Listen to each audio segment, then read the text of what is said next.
How's everybody doing out there today? This is Gold Pilled here with the Gold Pilled stream. Yeah, we're going to get into the signature reduction and how that connects with IIA operations and um, briefly touch on the Smith Modernization Act as well as um, touching on a NASA future warfare document. So let's get started and share my screen and go check out some information. Okay, so in one of my last videos, I believe it was the IIA video, I mentioned the Smith-Munn Act, which was put into place to prevent Americans from receiving government propaganda or the government directing propaganda at the people.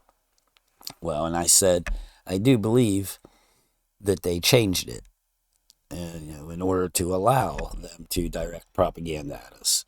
Well, I was right. They did change it.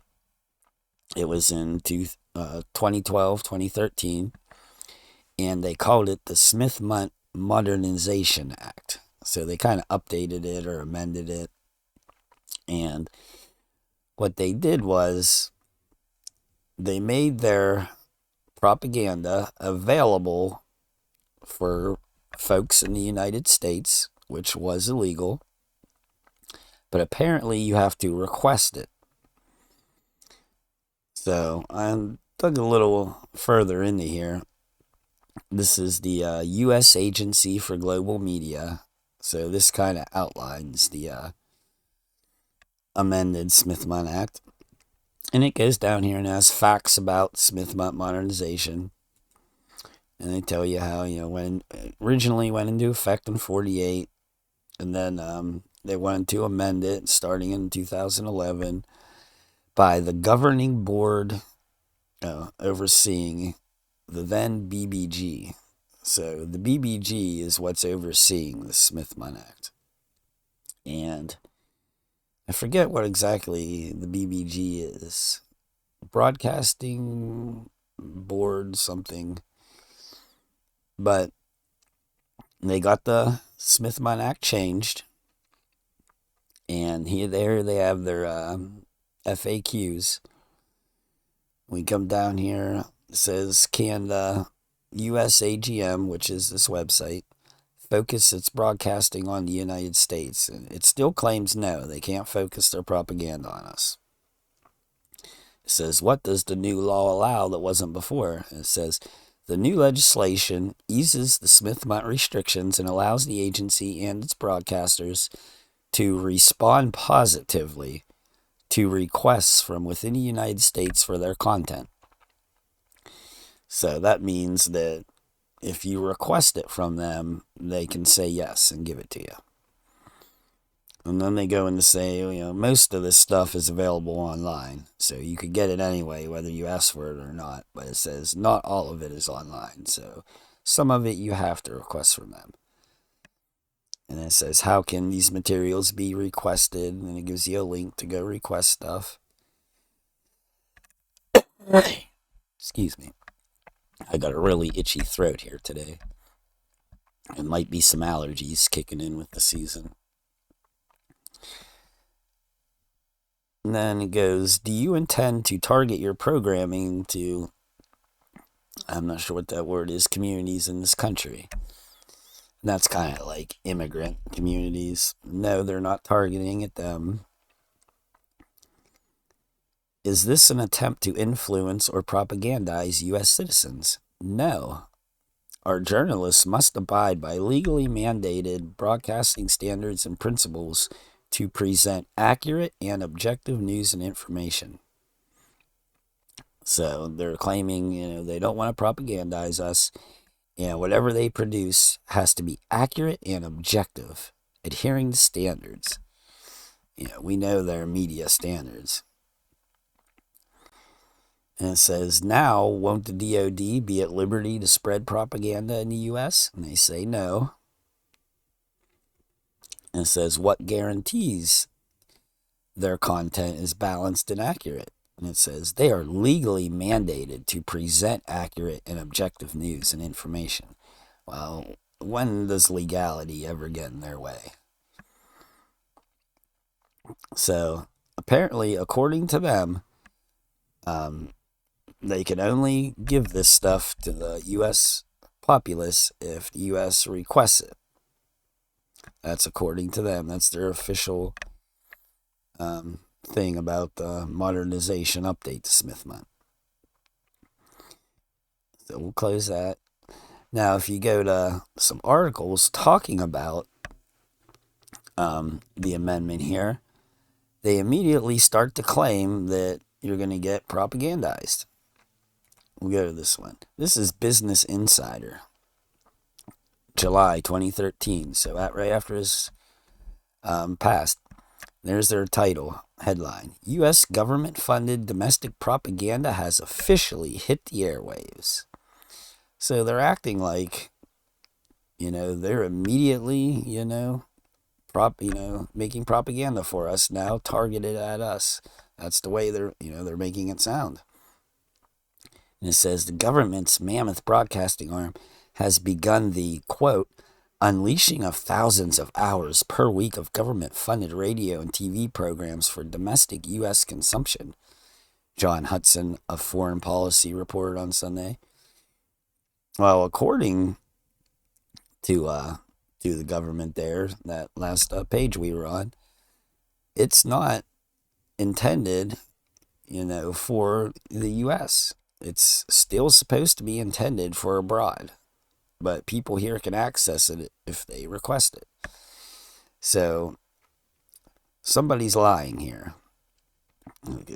Probably both of them, with the way the lies go. It says, the content arrives with the enactment of the Smith Modernization Act. The reform effectively nullifies the Smith-Munn Act of 48, which, if you see what we just went over, that's not true. It doesn't nullify the original act. So why are they saying this? And it says it was even amended in 85 to prohibit U.S. organizations from using information to influence public opinion in the United States. So pretty much, excuse me, they did amend the Smith Modernization Act, and whether they will admit to it or not, they're using that propaganda for the people. You have countless articles and stuff saying there, the BBG is Broadcasting Board of Governors. They are the ones that oversee the propaganda that's produced. And they have a $700 million annual budget to do it. So anyway, you have many claims that they're allowed to direct their propaganda at us now. Even though they claim that they don't, you can guarantee that they do. And then this one here is from River City's Reader, and they go into how it's being directed at the, U.S. They're making it just for us, and it pretty much tore down the wall that they're not allowed to broadcast propaganda to us. So, one of these people is not right. Someone's lying about the details of it, and I would suspect that probably both of them ain't quite true. So anyway, the Smith-Munn Act was changed, and that propaganda is being employed on the U.S. people. That can almost be guaranteed.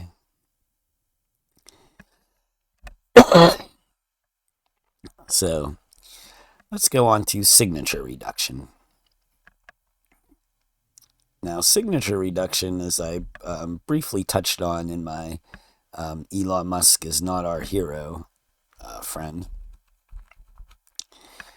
I thought that it was like a separate thing from IIA and all the documents we covered under IIA. And the more I looked into it, it really seems that signature reduction is just like another arm of IIA. It's how they carry out IIA, kind of the foundation of it, the structure, um, like creating the personas, the identities, all the ways to kind of portray fake characters and um, not get caught, have people not notice, not recognize the IIA operations.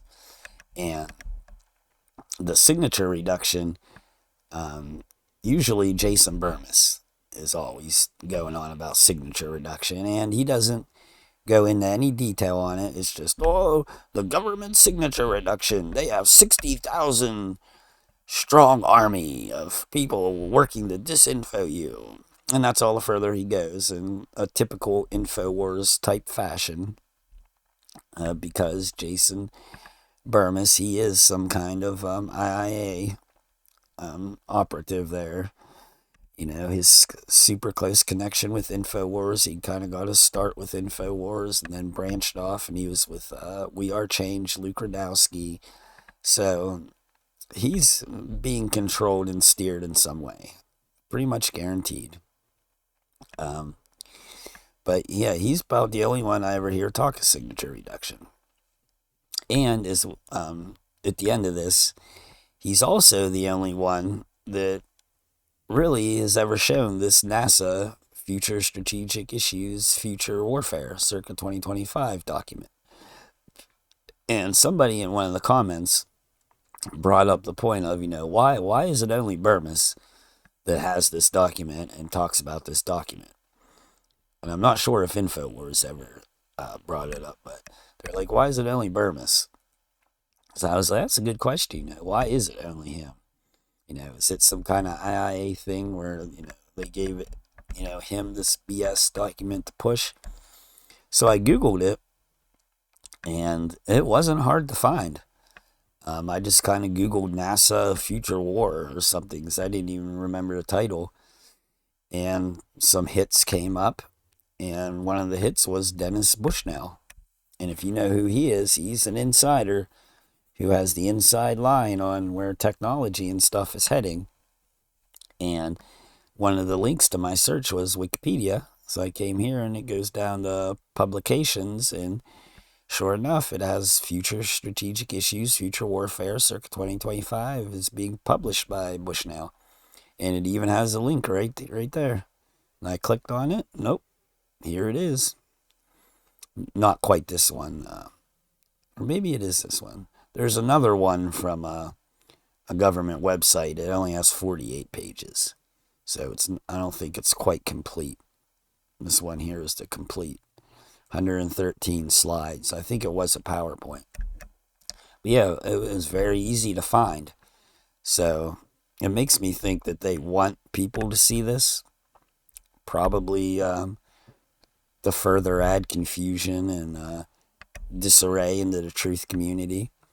Make it super easy to find like this, and then it'll be, talk of the town in the truth community and send people down rabbit holes. Or, a lot of this stuff could probably very likely be true. And they are doing this. Or it could be both reasons. The levels of deception and their angles that they play on people's thinking and minds is pretty much limitless. There's so many angles to how they work things and people's beliefs. All right, we'll cover that just a little bit at the end here, but let's go back to signature reduction and how it ties into IIA. So, signature reduction was first, I guess, outed here in, May of last year? So, a year ago. Signature. This is an article by Newsweek. This is where it premiered. Exclusive. Inside the military's secret undercover army. Oh my God, excuse me. Now, this article was from William M. Arkin. And if you do a search on him, he seems like a spook. He's a former intelligence personnel and ties on the inside, so he's very likely a spook. So them releasing this, it begs the question, are they releasing this because they want people to know about this now, or did he really, come out with something that they didn't want people to know?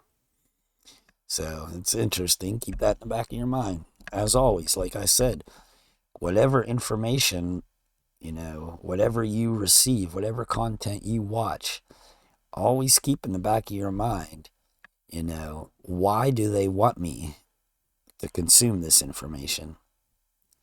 And does my reaction in thinking to this information, is that, the result that they want? You always should have to be aware of that, because like I said, the online is so heavily controlled right now that pretty much nothing that you view or see isn't kind of intended for you. And it's intended to elicit a certain response or a certain way of thinking. So you always have to be, considering that in real time. Whatever opinion you form from something, second guess it and be like, am I thinking this way because that's the way they want me to, or that's the way I actually, think? So, like I said, the layers of this subversion is super deep. So, all right, the article starts off here. The largest undercover force the world has ever known is the one created by the Pentagon over the past decade. Some 60,000 people now belong to this secret army, many working under masked identities and in low profile, all a part of a broad program called signature reduction. Now you'll see as we get farther down here, this Arkin calls the program signature reduction. But the actual operations of these masked identities and low profile, characters and stuff, it's IIA. It's the influence operations, the information operations, the psychological operations. That is what the programs are called. Signature reduction is a means to achieve that. But he calls it signature reduction. And it says the force, more than 10 times the size of the clandestine elements of the CIA, carries out domestic and foreign assignments, both in military uniforms and under civilian cover, in real life and online, sometimes hiding in private businesses and consultancies, some of them household name companies. So it sounds like they have people from all walks of life recruited into this. 60,000, that's a lot of people in there. The unprecedented shift has placed an even greater number of soldiers, civilians, and contractors working under false identities, partly as a natural result in the growth of secret special forces, but also as an intentional response to the challenges of traveling and operating in an increasingly transparent world. The explosion of Pentagon cyber warfare, moreover, has led to thousands of spies who carry out their day-to-day work in various made-up personas. The very type of nefarious operations the United States decries when Russian and Chinese spies do the same. So it says Newsweek's exclusive report on this secret world is the result of a 2-year investigation involving the examination of over 600 resumes and 1,000 job postings, dozens of Freedom of Information Act requests, and scores of interviews with participants and defense decision makers. What emerges is a window into not just a little-known sector of the American military, but a completely unregulated practice. So if you watch my IIA video and all the documents there, we went over how that sector was largely unregulated. Like they had pretty much full control and the reins to do whatever they wanted. So and here it says again under the signature reduction, a completely unregulated practice. So who knows, what the depths of this that they're doing. No one knows the program's total size, and the explosion of signature reduction has never been examined for its impact on military policies and culture. Congress has never held a hearing on the subject, and yet the military developing this gigantic clandestine force challenges U.S. laws, the Geneva Conventions, the Code of Military Conduct, and basic accountability.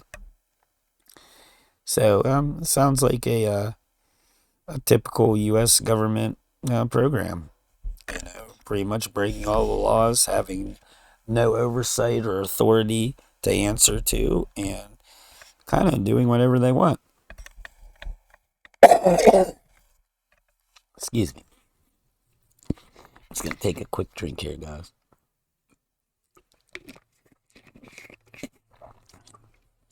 So it goes on to say the signature reduction effort engages some 130 private companies to administer the new clandestine world. So that's kind of what signature reduction is, the administration of the clandestine operation. It says dozens of little-known and secret government organizations support the program, doling out classified contracts and overseeing publicly acknowledged operations.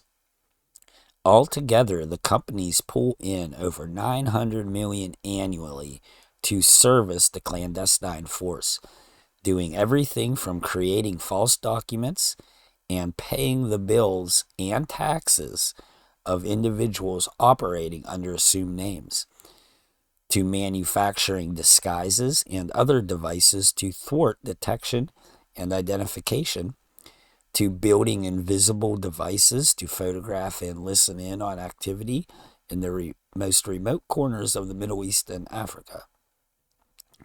Special operations forces constitute over half the entire signature reduction force. The shadow warriors who pursue terrorists in war zones from Pakistan to West Africa, but also increasingly work in unacknowledged hotspots, including behind enemy lines in places like North Korea and Iran. Military intelligence specialists, collectors, counterintelligence agents, even linguists make up the second largest element. Thousands deployed at any one time with some degree of cover to protect their true identities. So here they kind of act like this is all foreign spycraft. Well, a lot of this is right here domestically, and its sole intent is to just control the masses, to control public opinion and make the people, do what they want. It says the newest and fastest growing group is the clandestine army that never leaves their keyboards. So here's where it gets in kind of to the IIA operations. These are cutting-edge cyber fighters and intelligence collectors who assume false personas online, employing non-attribution and misattribution techniques to hide who they are. To hide the who and the where of their online presence while they search for high-value targets and collect what is called publicly accessible information, or even engage in campaigns to influence and manipulate social media. Hundreds work in and for the NSA, but over the past 5 years, every military intelligence and special op unit has developed some kind of web operations cell that both collects intelligence and tends to the operational security of its activities. So they said pretty much every unit has a web op cell. They all have an IO, information operations, cyber warfare, psychological warfare. They all have it. In the electronic era, a major task of signature reduction is keeping all the organizations and people, even the automobiles and aircraft involved in the operations, masked. This protective effort entails everything from scrubbing the internet to telltale signs of true identities to planting false information to protect missions and people. As standard, unforgettable identification and biometrics have become worldwide norms, the signature reduction industry also works to figure out ways of spoofing and defeating everything from fingerprinting, facial recognition, to ensuring undercover operatives can enter and operate in the United States, manipulating official records to ensure that false identities match up. So it sounds like there's nothing that they can't do here. You know, they can manipulate databases, get around facial recognition, fingerprinting, whatever they need to carry out their objectives. Then it goes on talking about biometrics and real ID, how they're the enemy of spy work. It also says the other enemy is digital exhaust of online life. So one major concern of counterterrorism work in the ISIS age is that military families are also vulnerable. Another reason participants say to operate under false identities. So what a good excuse. We have to work under false identities because ISIS, because jihadis. So everything got to be fake. The abundance of online information about individuals, together with some spectacular foreign hacks, has enabled foreign intelligence services to better unmask fake identities of American spies. Signature reduction is thus at the center of not only counterterrorism, but is a part of the Pentagon's shift towards great power competition with Russia and China. Competition, influence, and disruption below the level of armed conflict, or what the military calls warfare in the gray zone, a space in the peace-conflict continuum. One recently retired senior officer responsible for overseeing signature reduction and super-secret special access programs that shield them from scrutiny and compromise says that no one is fully aware of the extent of the program, nor has much consideration been given to the implications for the military institution. Everything from the status of the Geneva Conventions, where a soldier operating under false identity to be captured by an enemy, to congressional oversight is problematic, he says. He worries that the desire to become more invisible to the enemy not just obscures what the United States is doing around the world, but also makes it more difficult to bring conflicts to a close. People haven't even heard of the term signature reduction, let alone what it creates. The officer spoke on the condition of anonymity because he is discussing highly classified matters. So it's kind of your typical an anonymous source. So who knows how true that is. So here's a picture of them rigging up a van for spy work. And here, the secret life of Jonathan Darby. Obviously fake name. He's a worker in this signature reduction. Says every morning at 10 a.m., John Darby embarks on his weekly rounds of mail call. Darby is not his real name, but it is also not the fake name on his Missouri's driver's license that he uses to conduct work. So he has a fake name, Jonathan Darby, that they're calling him, for this interview, whatever. And then he has a fake Missouri driver's license that has another alias on it. So it's starting off good here, and that's in the United States.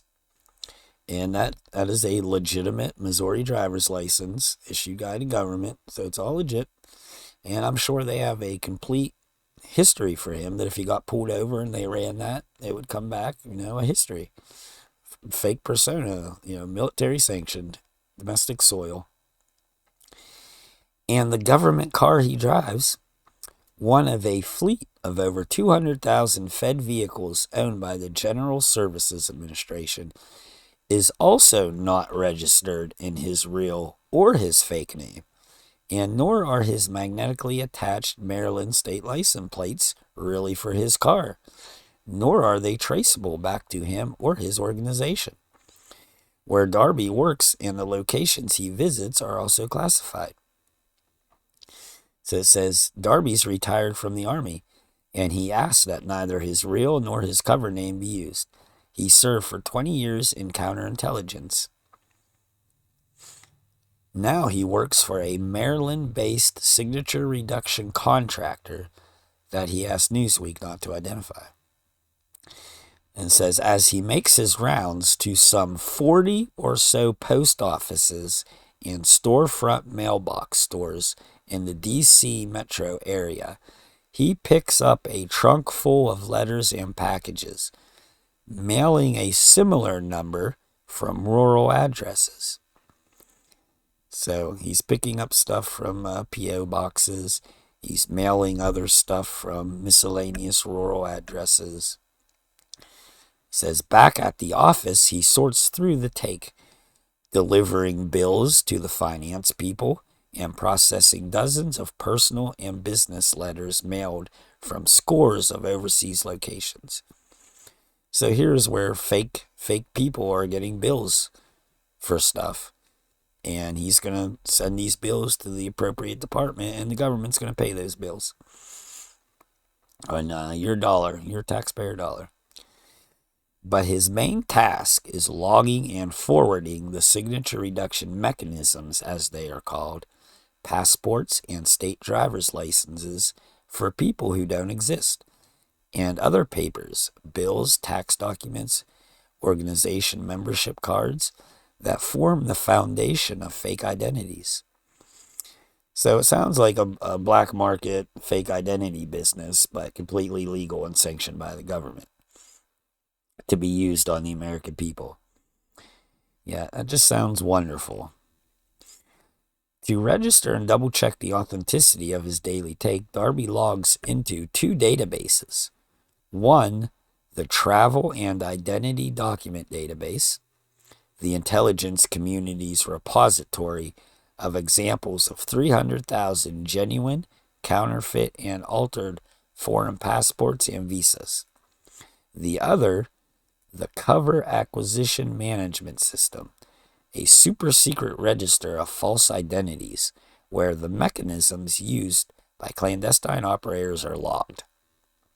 For false identities traveling overseas, Darby and his colleagues also have to alter databases of U.S. immigration and customs to ensure that those performing illicit activities can return to the United States unmolested. So, what's to say that all of their activities are illicit? I like how they just automatically say illicit activities. And it says, for identity verification, Darby's unit works with secret offices at Homeland Security and State Department, as well as almost all 50 states in enrolling authentic mechanisms under false names. So that means all 50 states they're on board with handing out fake driver's license, fake birth certificates, probably, whatever paper, whatever official federal papers and documents and whatever you need, all 50 states are in on providing that for fake identities. And it says, a rare picture into this world came in April 2013 when an enterprising reporter at Northwest Public Broadcasting did a story suggesting the scale of this secret program. His report revealed that the state of Washington alone had provided hundreds of driver's licenses in fictitious names to the federal government. The existence of the confidential driver's license program, as it was called, was unknown even to the governor. So all 50 states are participating in this, and they're handing out fake documents, fake whatever, to the federal government. And I'm going to say, in probably most cases, not even the governor is aware that this is taking place. That's shameful. That what happened to the states kind of being, semi-independent of the federal government? What happened to states' power, states' rights? Why the states are doing things that the people elected to office to kind of lead them aren't even aware of.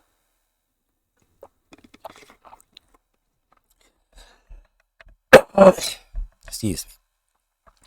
Before the internet, Darby says, before a local cop or border guard was connected to central databases in real time, all an operative needed to be undercover was an ID with a genuine photo.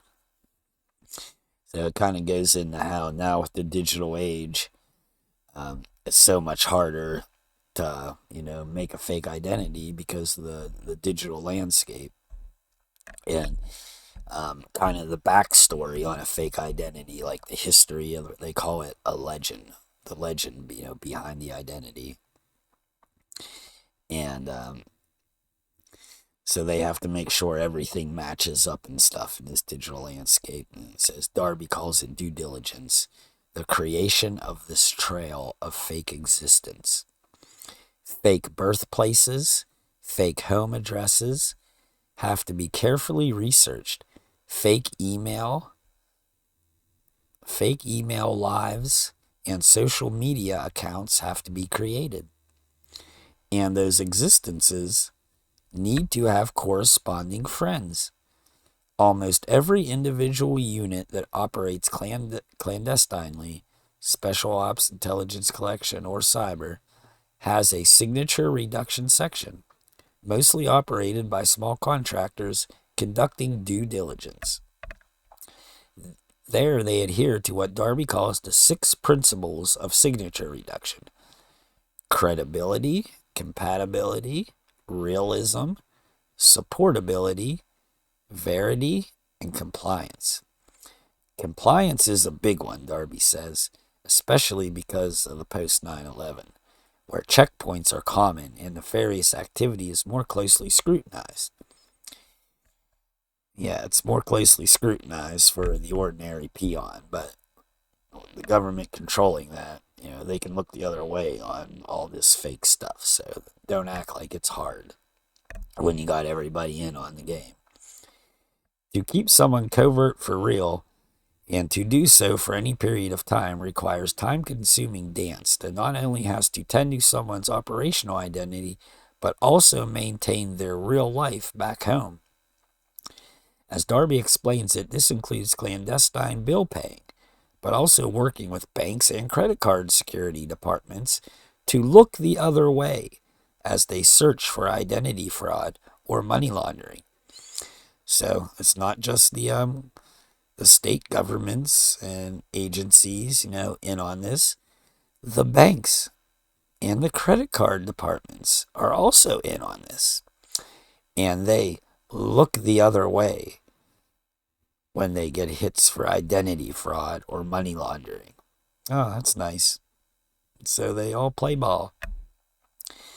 And then signature reduction technicians need to ensure that real credit scores are maintained, and even real taxes and Social Security payments are kept up to date, so that people can go back to their dormant lives when their signature reduction assignments cease. So that there makes you wonder, who are they recruiting for these IIA assignments? So they can go back to their regular life when it's over? Who are they recruiting if they're getting Social Security payments? Who's getting SSI or SSD, Social Security Disability and stuff? And they're recruited for IIA, so they create a fake persona. They go do whatever with that fake persona. But all the while, they're still getting, SSI.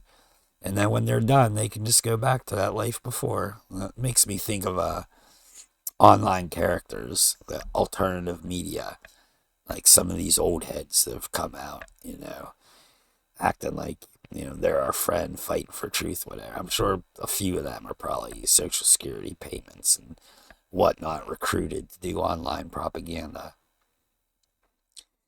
It's the rabbit hole that you could go down with this is almost endless. Carrying on, Darby's unit, originally called the Operational Planning and Travel Intelligence Center, is responsible for overseeing much of this. I thought up at the top it said he didn't want anything to be named. I guess that was the contractor he was working for. But here they say his unit's called the, Op Planning and Travel Intelligence Center. Anyway, it's responsible for overseeing much of this. And to do so, it operates the Pentagon's largest military finance office. So it sounds like this center is what funds all this fake documentation and signature reduction. It says, but documentation, as important as it is only one piece of the puzzle. Other organizations are responsible for designing and manufacturing the custom disguises and biometric defeat elements to facilitate travel. This is where all the special access programs are, SAPs. SAPs, the most secret category of government information, protect the methods used and the clandestine capabilities that exist to manipulate foreign systems to get around seemingly foolproof safeguards, including fingerprinting and facial recognition. I like how they put an old school thing in the heel of the shoe. It says signature reduction is a term of art. It says numerous signature reduction SAPs, programs with names like Hurricane Fan, Island Hopper, and Peanut Chocolate, are administered by a shadowy world of secret orgs that service the clandestine army. The Defense Programs Support Activity, Joint Field Support Center, Army Field Support Center, Personnel Resources Development Office, Office of Military Support, Project Cardinals, and the Special Program Office. So it sounds like there's tons and tons of these centers and wings. Just think how much taxpayer money is going to fund all this stuff.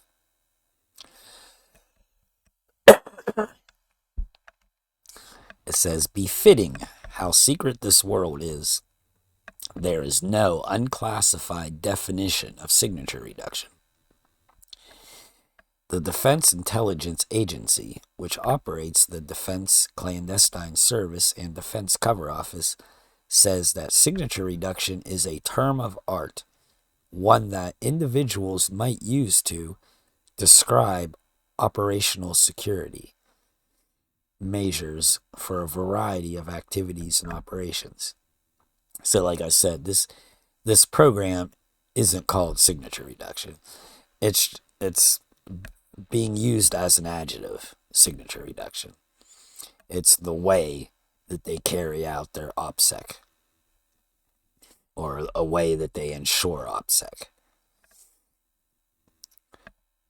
It says, in a response to Newsweek queries that point out that dozens of people have used the term to refer to this world, DIA suggests that perhaps the Pentagon can help. But the person responsible there, identified as a DoD spokesperson, says only that as it relates to human intelligence operations, signature reduction is not an official term, and that it is used to describe measures taken to protect operations. So pretty much what I said with the OPSEC.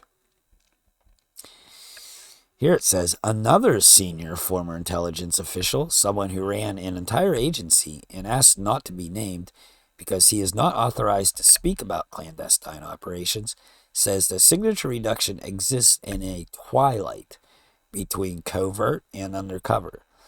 The former, defined in law, is subject to presidential approval and officially belongs to the CIA's clandestine service.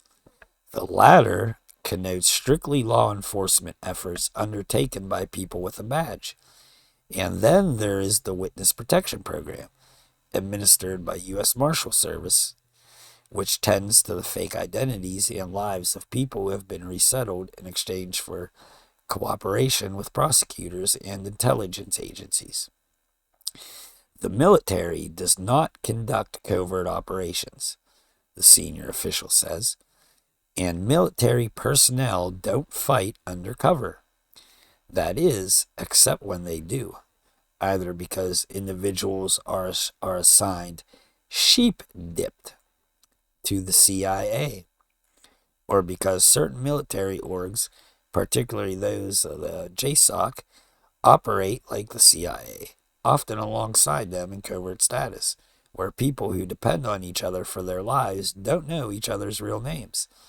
Then there are an increasing number of government investigators, military, FBI, Homeland Security, and even state officials who are not undercover per se, but who avail themselves of signature reduction status like fake IDs and fake license plates when they work domestically, particularly when they are engaged in extreme vetting of American citizens of Arab, South Asian, and increasingly African background who have applied for security clearances. So you never know what part of somebody could be fake. Like here they're talking about people who are, living a normal, out in the open life, but they still employ like fake IDs, fake license plates or something if they're engaging with, vetting. So it's like different layers, different depths of fake personas. Here it says, get smart. And this kind of goes on to the movie Get Smart, and they're kind of joking about spycraft and the gizmos and, Swiss Army knife and the cell phone and all that stuff. They start talking about that, and there's some guy got caught, he has a wig and stuff, and they're trying to say, oh, that old Nokia there, it has special comms built into it, and so they kind of poke fun at the old stuff, but then they go in and they touch on the newer stuff, and they have synthetic hand that they can right there. That's a fake hand. It slips over your real hand. You can't tell the difference, and it has new fingerprints on it, obviously, and it even secretes skin oil, so that you do a fingerprinting, it'll come up whatever in that database for that fingerprint. So they have stuff that can beat the fingerprinting. I'm sure they have contacts that'll defeat the retinal scans. I'm sure they probably have everything. I'm just going to skim over this here because I don't want to cover all this. It talks about this Kevin Mallory that got caught in Russia or something, and that's what they found on him, is that stuff.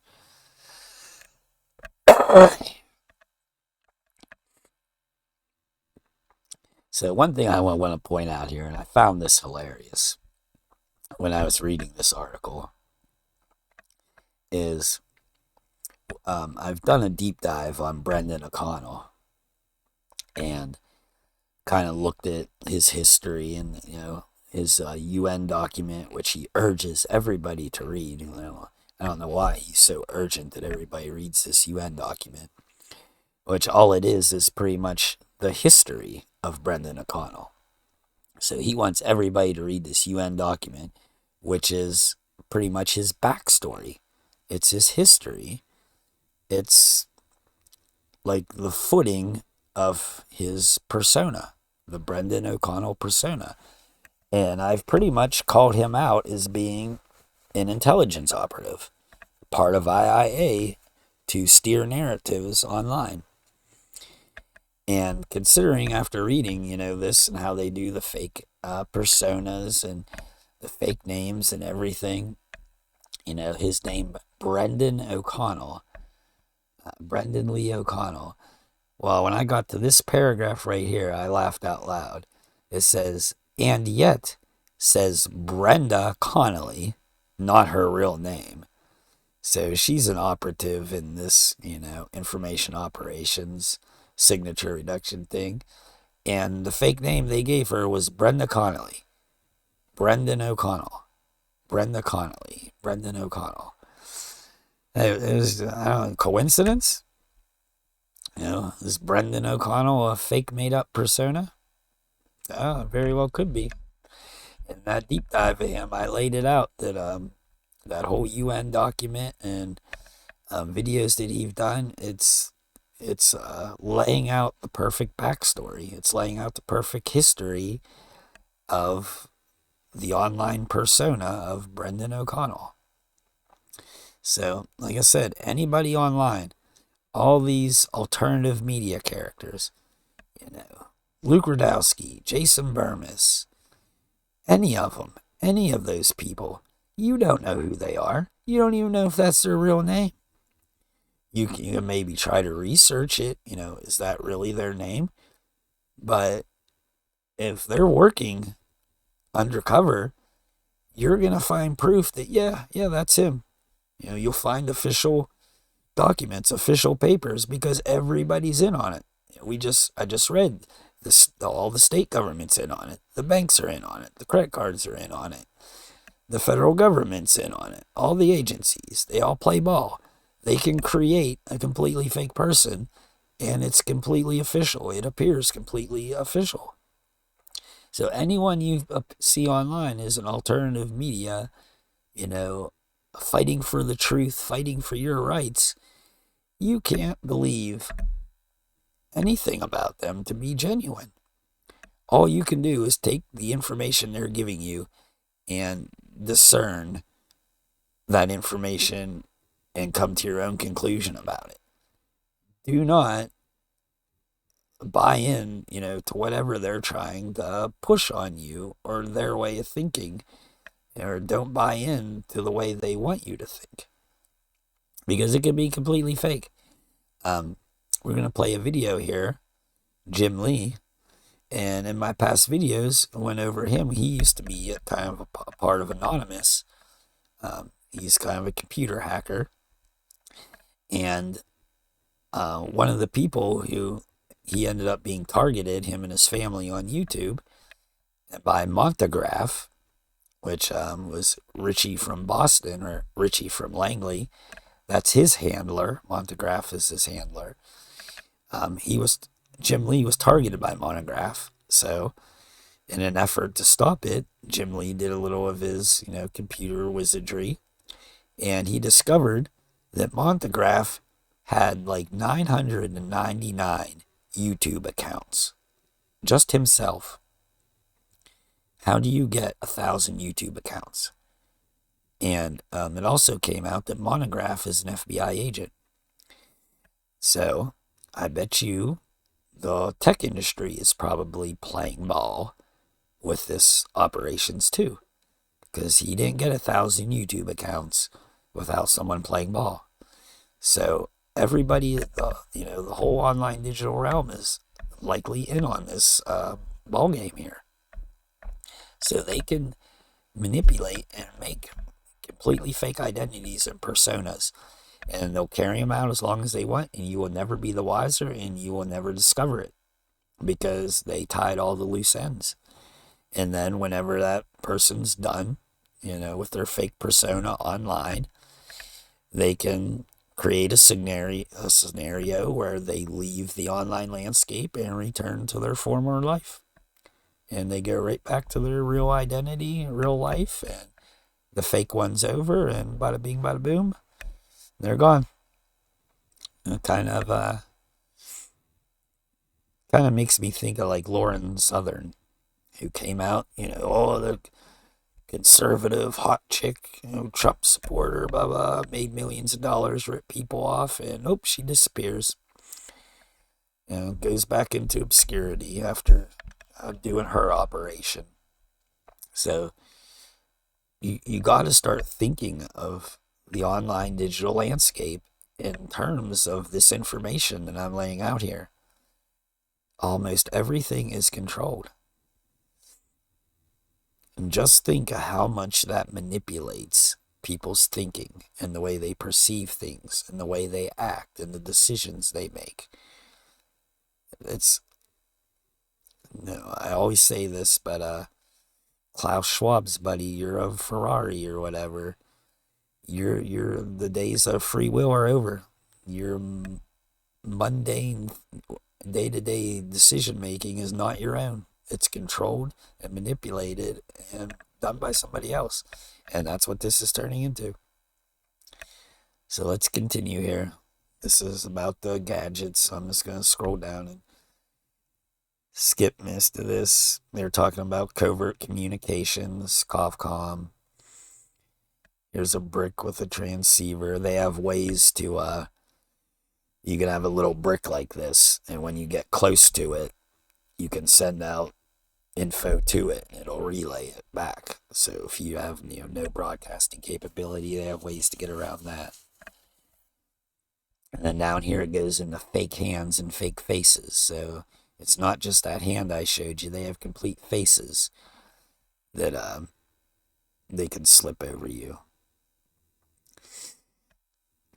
And it says here 99 out of 100 times there's no need for this fake stuff, because it says most signature reduction soldiers travel under real names, exchanging op identities only once on the ground where they operate. So they'll travel somewhere under their real name, and then once they get there, they'll switch into their fake persona. And it says how the kind of cyber agencies that support these programs, they can hack databases in real time. So if someone is traveling through a passport, they can hack into the airline system or the customs system of that country and change the data to where that person gets cleared and enters the country.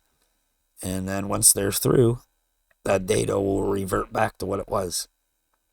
So they can pretty much bypass any, digital database or fail-safe, as far as traveling from countries. And it says here, one such program was alluded to in the WikiLeaks Vault 7. There was 8,000 classified CIA tools used in the covert world of electronic spying and hacking.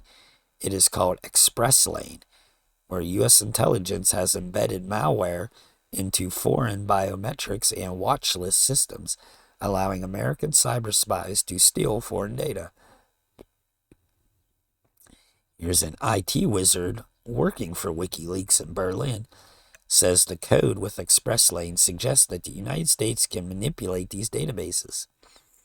So just what I said. Here's someone going through passport control. CIA is tasked to corrupt and change the data on the day the assignment goes, or the asset goes through, and then switch it back. It's not impossible.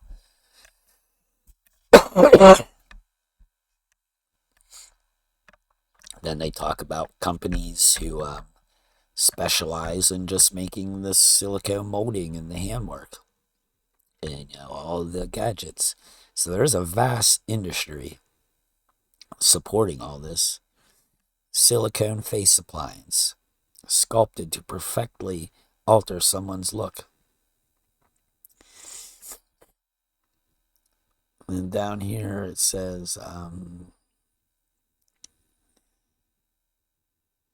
something about Islamics outing United States personnel. Something about Russian hackers masquerade as members of ISIS and threaten military families.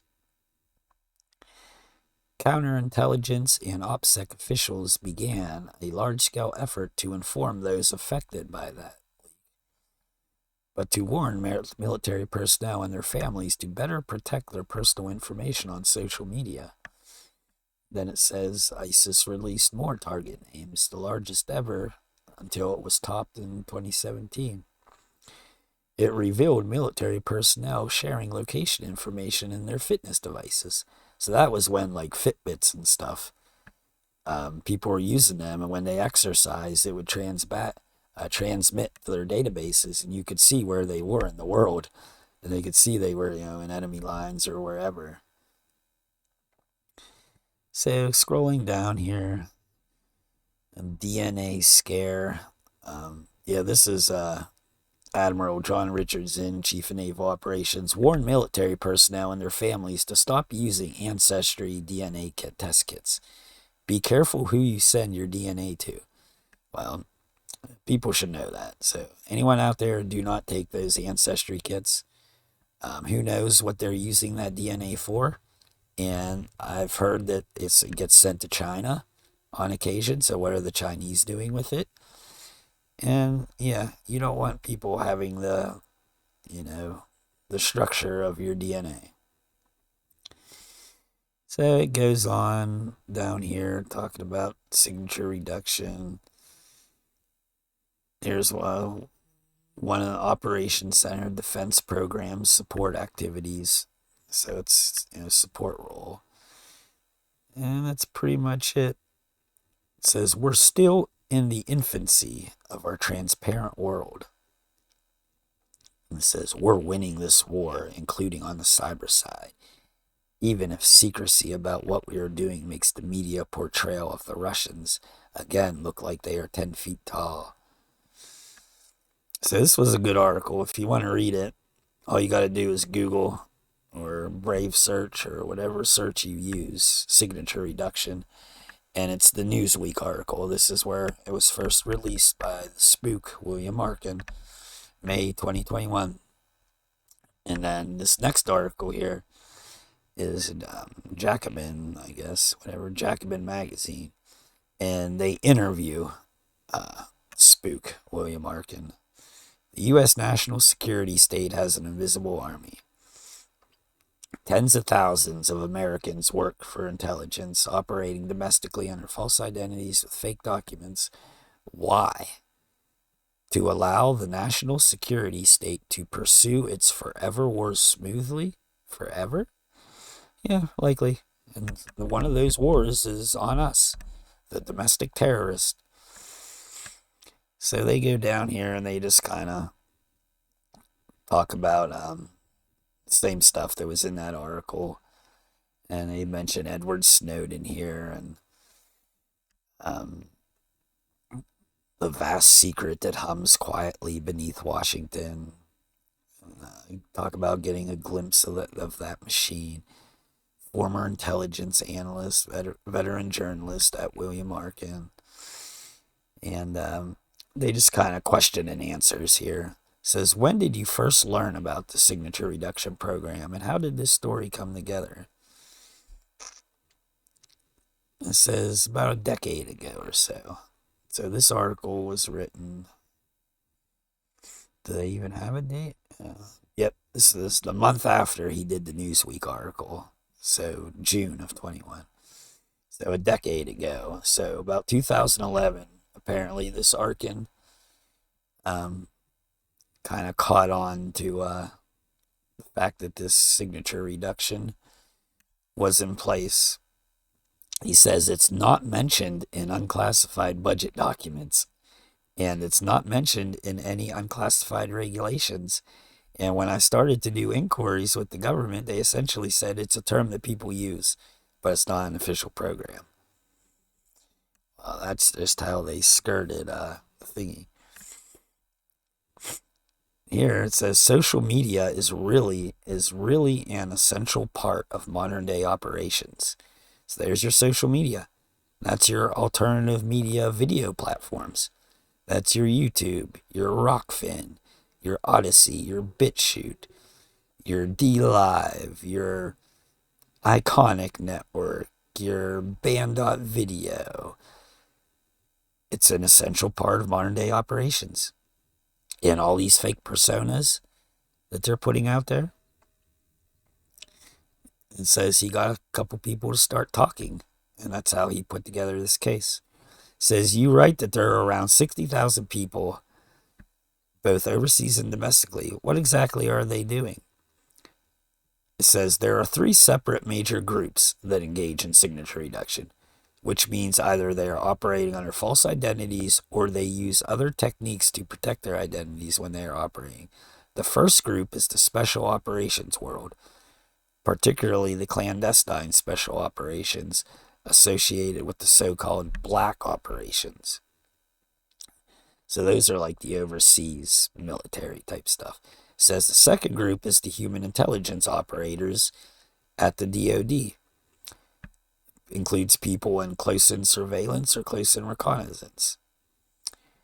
The third group are the cyber operators, the people who work online, whether they're collecting intelligence or monitoring everything from Al-Qaeda and ISIS to the Russians, or are engaged in what are called influence operations, propaganda. And we went over the IO. Influence operations, information operations is what they changed it to.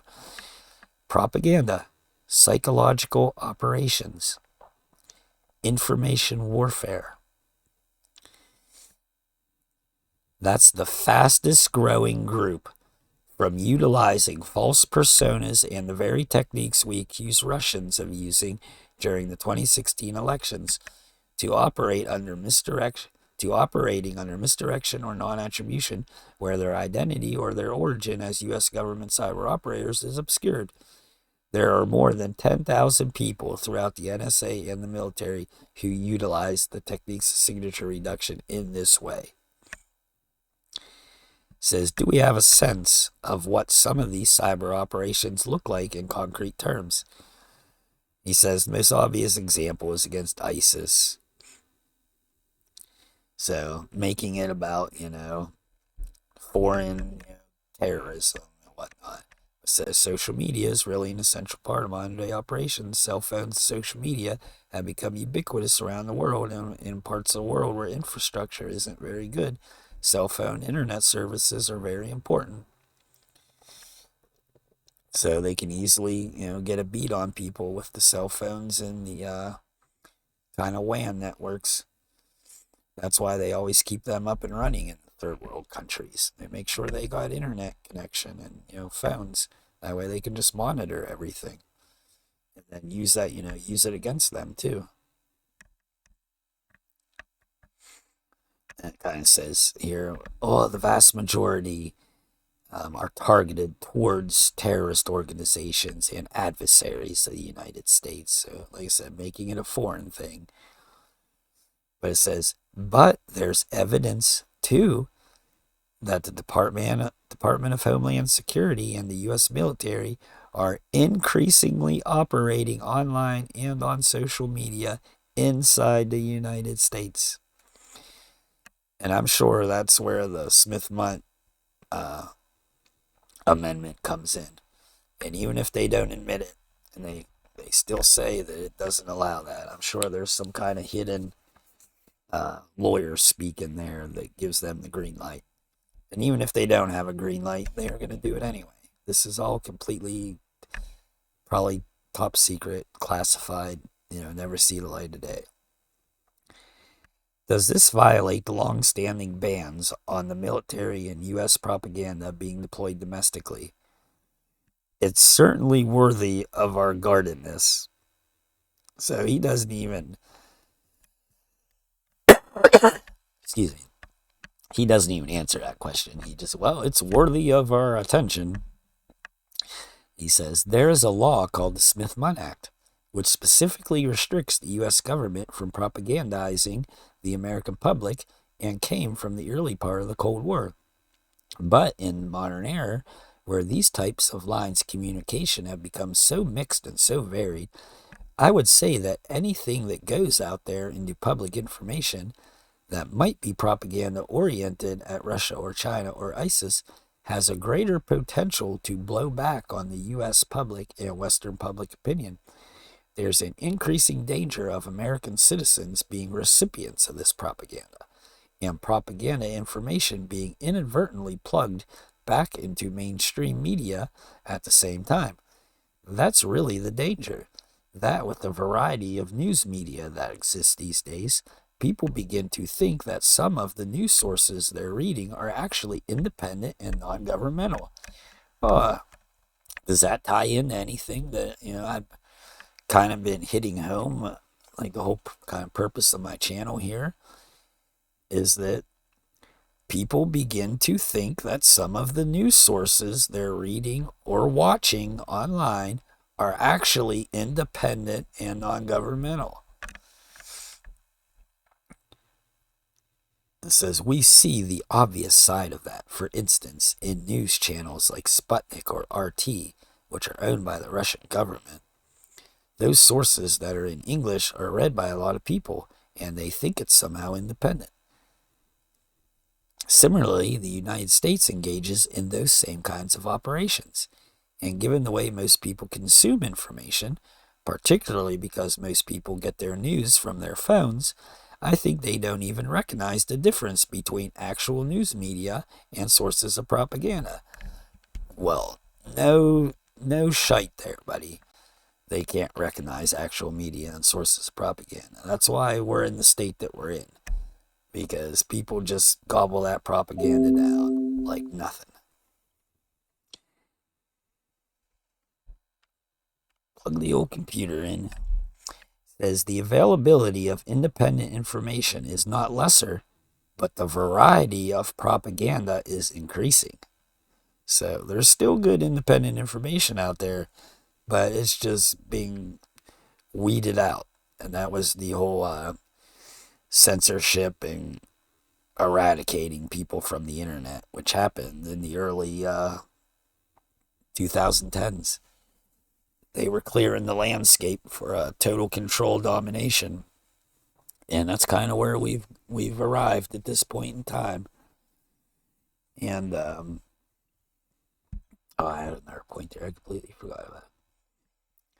Anyway, so, and especially as the mainstream media increasingly goes behind the paywall, people who are out there looking for news, let's say anti-vaxxers, people skeptical of the vid, or people who are against the government in one way or another, will find online news sources that are less than reliable.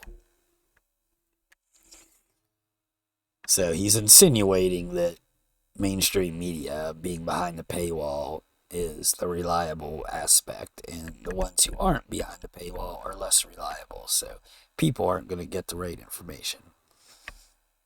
Typical propaganda point there from the government. Trust the mainstream, don't trust the supposedly independent. Says, question, it seems like few people, even in Congress, are familiar with the signature reduction program.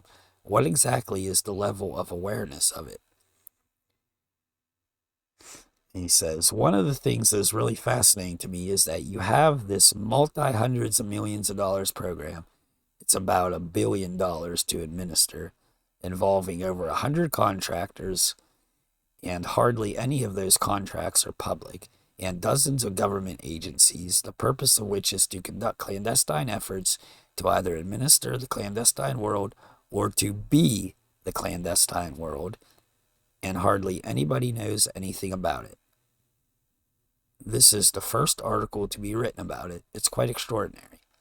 So pretty much he says it's basically so compartmentalized and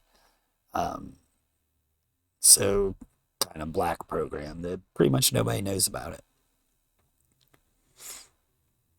I think it really does show you that despite the internet and the fantastic growth of news media, especially all of the new online sources, I'm talking about the Politicos, the Voxes, the Axios, national security remains as much a black hole as it has always been.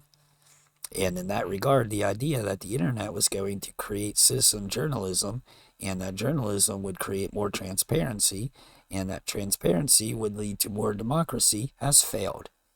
Well, yeah, it's failed. Like, it had the potential to create more transparency, and lead to a more liberty-minded society, but it's been controlled from the start, and now it's pretty much completely controlled, so it's failed. The internet and the online world is not going to be on our side, in setting things right. It's just a further mechanism of enslavement now. You make the point that in a world where we are all surveilled more than ever, to be covert requires the creation of not just false identities, but entire social networks that are false. It suggests that a lot more of our online worlds are faker than we might imagine. Is this the case, or am I overstating things? It says it probably is overstating things, and I agree with it. Let's break it down. We live in a society right now that's probably in the infancy of social media. So, we're in the infancy of social media, which means the control they have over it now is just the beginning. We haven't really figured out its influence on society or the rules of the road. I'd say they've figured it out pretty good so far, but if we're just the tip of it, I hate to see the influence and control that they manage to obtain as we go further down the social media road. He says, I'm against censorship of any type. He says he's against people getting kicked off. Once we give media companies the authority and encouragement to censor communication, we're going down a bad path. But because then something that was probably already implicit becomes official. In the sense, there's a sanctioned view of things. And then there's an unsanctioned view. And the unsanctioned view can't even be published. Yep, that's the online censorship and control now. I'm against that. And the so-called liberal support for Facebook and other social media companies to restrict communication that they don't like because it's false is a practice that's going to come back and bite us in the ass in the future. So yeah, well, it's not Facebook doing that. It's the government doing that because Facebook and all them are just another arm of the government.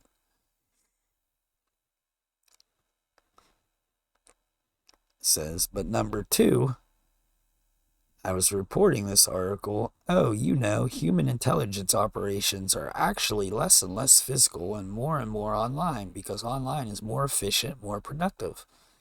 I heard a lot of people living in a newfangled world say that this newfangled world was going to overtake the old-fashioned world.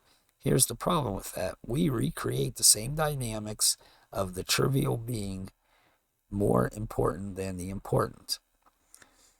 So that makes some sense there. It says, we recreate the same dynamics of the trivial being more important than the important.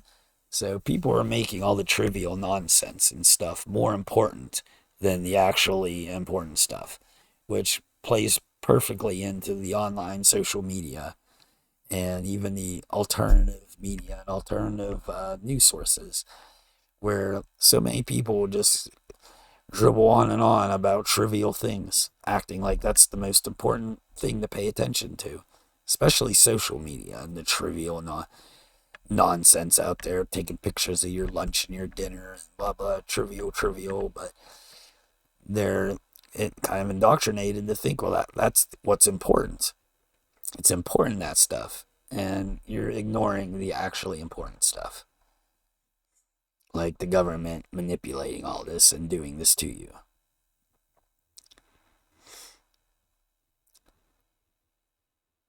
So it goes on. It says, let's see, we're not going to get Vladimir Putin to become an agent of the CIA as a source of information, covert action through Twitter or Facebook or any social media platform. What we're going to get is a lot of shite, a lot of people who don't have access to important information, who aren't really central in government and the military. Then we're just in a world in which, in a way, ironically, the focus of intelligence becomes to be an influencer. For the CIA to be influencers, to have their own channel. So we're just in a world in which, in a way, ironically, the focus of intelligence becomes to be an influencer. For the CIA to be influencers, to have their own channels. Dude, does everyone out there understand that? You understand that they've taken over the digital landscape. There's nothing online in the news media, social media arena that you can trust fully. You always have to be thinking, is this BS? Is what I'm watching just another part of IO, information operations? Is this just a part of psychological warfare or psychological operations? And what would be the purpose of it then, if it is? Is it to make me think this way? Is it to make me feel this way? Like, this is like, it's even a little hard to explain, but this is some higher level thinking here. Like, the levels of manipulation and subversion that they are doing to people, you need to be semi-intelligent to understand it. To fully understand what's going on here, you do have to have some intelligence. So, if I seem ignorant towards dumb people or people with low IQs and stuff, it's because you need to have a higher IQ and higher level of critical thinking and critical analysis and all the other, types of intelligence. You need to have at least some level of that to wrap your head about what is going on here. Or else the information's going to come in, it's going to be processed, and the result is going to be the exact result that they want. This exact result that has been programmed into that propaganda. Like the firmware update to your brain. All the information that they're putting out, you take it in. If you don't have that higher level intelligence or higher level thinking, all that information is just a firmware update to your operating system. And that firmware update changes the way your operating system functions. Example, it's changing your thinking, changing your mind, controlling your mind. That's why I called my channel Gold Pilled. Is you get to this level to see this stuff and understand this stuff. You're on another level than everybody else. You're above the red pill. You're above the purple pill. You're above the black pill, the white pill. You're on the gold pill level. You see it clearly. And I know it's going to be hard for a lot of people out there. And even the ones that do have the capacity to understand this will likely shrug it off and not care, because they're just, they've been programmed to live their life and kind of just ignore stuff like this. No, I don't want to put effort into it. I just want my consumerist society. Go on living as a consumer. Consume. Live my American life. So the future does not look good for us, because we're our own worst enemy. And not to mention how they've dumbed everybody down over the past several decades. People are at an all-time low of intelligence here in the USA. The IQs are dropping every year, even in the children.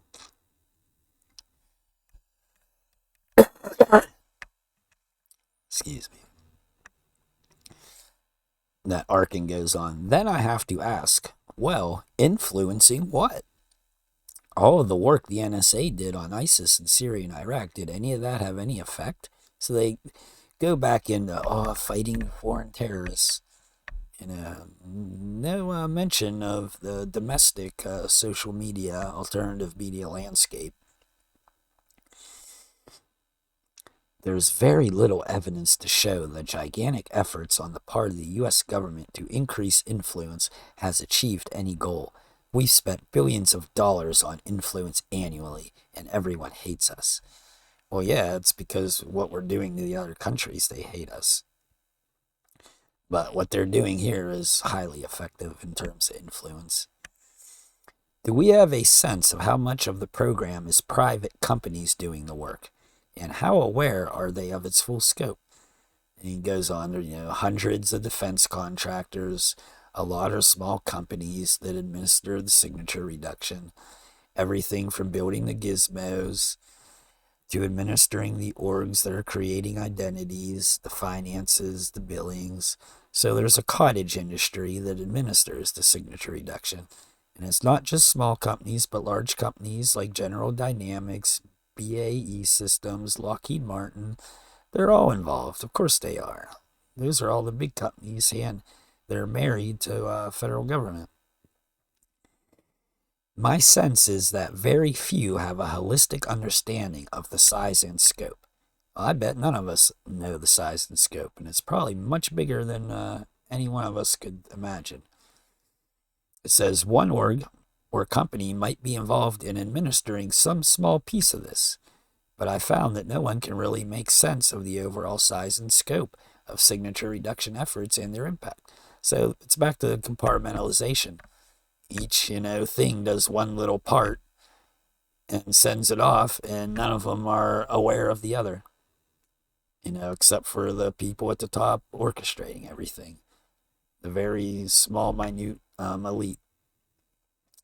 One source that I talked to at a very high level, a retired officer who had worked in the world of special access programs, had a very good understanding of the size of the effort because he was overseeing that.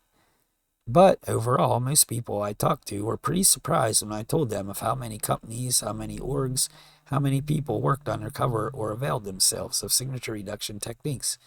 As far as I know, no one in Congress ever had a hearing on the signature reduction effort or the increasing clandestine nature of military operations. And as far as I know, no one has really written about it before. We're looking at a program that, as far as I can see, has not really gotten any oversight at all from Congress or from the public policy world. So up until this point, no one's even written about this. So it makes you wonder, why did this guy write about it, and why now? Was this a controlled release? It seems like he does have spook connections. So they might be putting this out there intentionally. Hey, we're doing this. But it don't matter. They can tell us right to our faces what they're doing. They can come out and be completely honest with the people, and it won't matter. They will still be able to go right along doing what they're doing, because that is how brainwashed and indoctrinated the social subversion has been on people over these last several decades. They have people so trained that you can tell them the truth and it won't matter. That's why a lot of this truth is coming out online. That's why the alternative media and the alternative journalism exists. They are coming out with truth, but it doesn't matter because they already have the majority of people brainwashed in sheep. So the people, who don't buy it, who are, the outgoing, the critical thinkers, well, for them to know the truth, it doesn't matter because they ain't going to change anything. It's already set in stone. And another thing is the group, the people that do seek out this real, truth, and they don't go, along with the sheep, is that by putting out this information intentionally, they can mix it and do the purple pill, as I've mentioned before. So people who think they're red pilled, I got a line on the truth. I watch all these alternative things. And my alternative internet daddy, tells me the truth every day. And, well, that's, a controlled IIA signature reduction operation. Then they sprinkle in the bullshit, and your red pill quickly becomes purple pilled. And then they got you right back in the fenced in sheep. You're right back in the herd. So like I said, they have this down to a science, and they know exactly what they're doing. This whole online truth community now, whole movement, they know what they're doing with it. There's intention behind it, and they know what they're doing with it. In terms of technology, there seemed to be a real contrast between, say, some of the masks that appeared less convincing and the incredible sophistication of some of the other technologies, like the silicone hand sleeve with false fingerprints. And then he goes in there to talk about the biometrics and whatnot. They're talking about battleships and bombers and tanks are becoming less relevant. Let's see. What are some of the implications, legal, political, and otherwise, of the existence of this program? Well, there's no implications because the government's running it and the government's going to do what it wants. So to sit here and speculate on implications of legal, political, and otherwise is a waste of time. Is this something the U.S. public should be concerned about, particularly with the push for a domestic war on terror since January 6th? Well, that's a good question. I'm glad they brought up the domestic war on terror. The public should always be concerned about the secret ops of the American government and to understand why they're secret. Are they merely secret because we are protecting the sources and methods? Or are they secret because it's a bureaucracy that doesn't want to have oversight? And most likely the latter. In the case of signature reduction, without any information, how are we supposed to make that determination? And then that Arkansas, I don't want the government out there doing secret shit, period. Oh, yeah. And then that's it. That was their question and answer of the Jacobin. So, I should give you a pretty good scope how big this disinfo engine is. It is very big. All right. So it's kind of much the covering all the signature reduction here. Running a little long.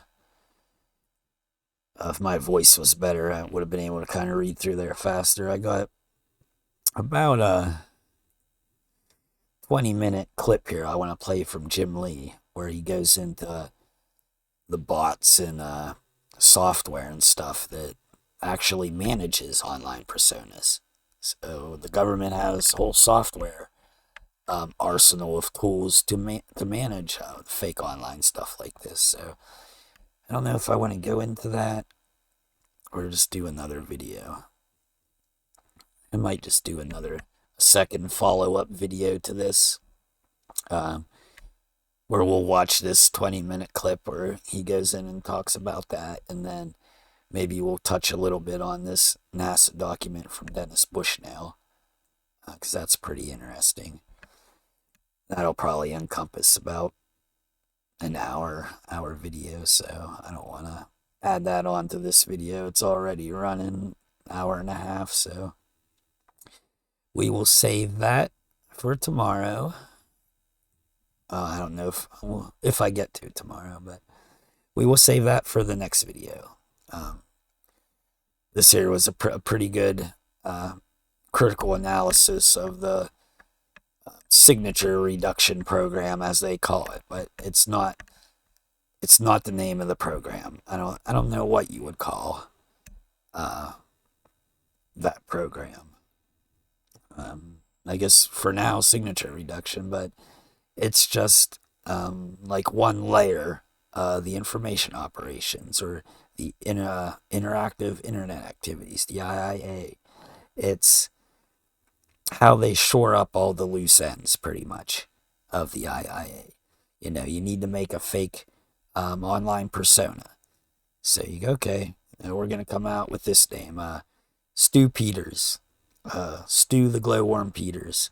We're going to create this online persona.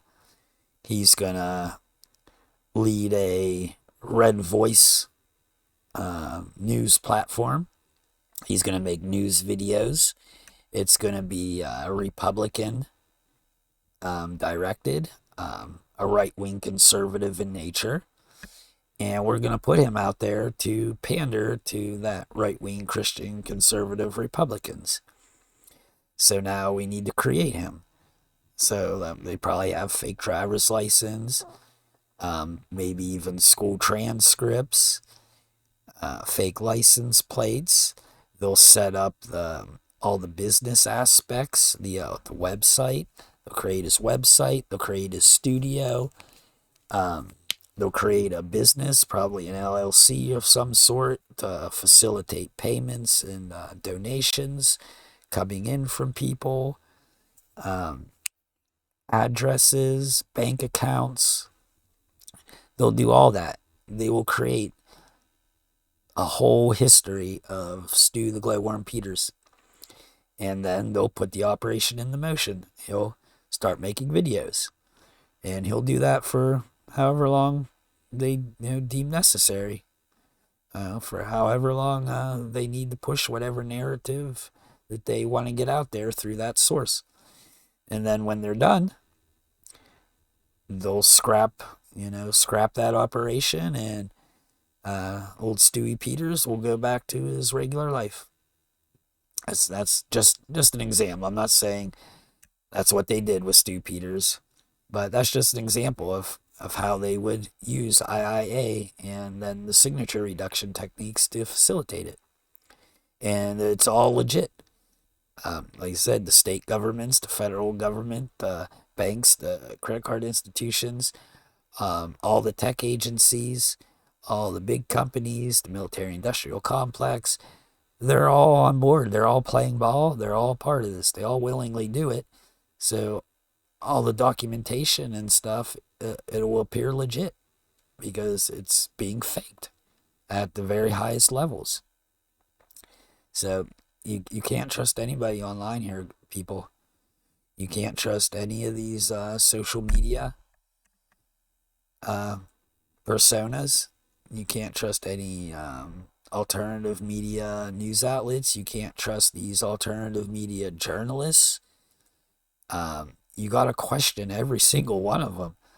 I mean, and not just question, are they giving me legitimate information or are they trying to BS me? You need to even question if they're real or not. Like, what's the one? Eva Bartlett or Vanessa Beeley, the ones who are in Syria and now Ukraine. Eva Bartlett's in Ukraine now. Investigative journalists. They get into the hot spots of the hottest issues. Well, now instead of questioning their information, you need questioning this: is Eva Bartlett even real? Like, is that even her real name? Or is she just a spook that's running an information operation or a psychological operation, and that's a completely made up name and a completely made up persona, and she's just doing an operation. So the knowing this now, that this just adds even more dozens of layers to the subversion onion, to where you can't trust anything. You better question everything. Question whether it's real or not.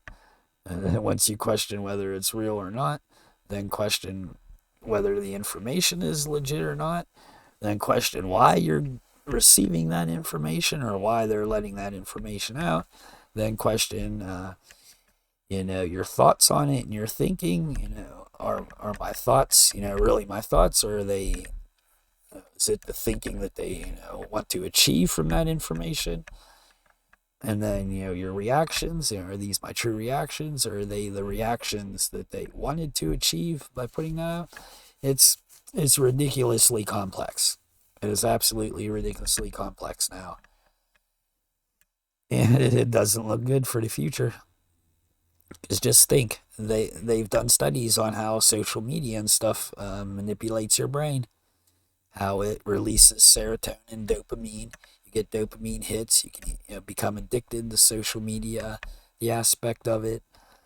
And they know all this. They're studying all this, and they knowingly put that social media out, and making it grow, and full well knowing what it does. So just think going forward. Like that Arkin said, we're in the infancy of social media. And they already know all this, and they already know the control mechanisms and swaying public opinion and controlling the narrative through the social media. We're just in the infancy of it. What do you think it's going to look like in 10 years, 20 years, 30 years? It will legit be a firmware update to your brain. You'll go on the internet, and whatever you're clicking on will be zip, zip, zip in your brain and firmware updated, and you'll be programmed with whatever firmware they want you running on at the time. That's what it's going to get into. That is the level of control they are going to have if we continue down this digital road. Like you mentioned there, the digital landscape had the opportunity, to help us, kind of set us free, but it failed miserably. It didn't fail because it just happened to fail. It failed because it was intentional and it was controlled this entire time. They didn't grace the peasants with the internet without having an ulterior motive to it. So the early days of the internet would have been the time to get on board the truth train and get out real truth and find real truth and disseminate real truth. But the early days are over. The early days, we'll say, ended 2010. Anything after that, they got it locked down, and you're pretty much only going to find what they want, you to be able to find online. Just like the True Stream news video I mentioned in the last video, where did the internet go? Alright guys, I'm going to end that there. This video's getting long. It's pushing an hour 45 minutes, so alright, we're going to wrap it up here. My next video, we're going to follow this up with some elaboration and insight from Jim Lee, and then we're going to touch on the NASA Strategic Warfare for 2025 document. All right, I hope this information got you thinking now, and I hope you're going to look at your social media and your alternative media and the alternative news sources. I hope you start looking at them very differently now, because we need to be looking at them differently. You do not be putting your trust in all these online personas. So, achieve the gold pill. Seek out the gold pill. Become gold pilled. We need more and more people to start seeing this stuff for what it is. Propaganda. All right, folks, take care. Everyone have a good day. Stay safe. Peace.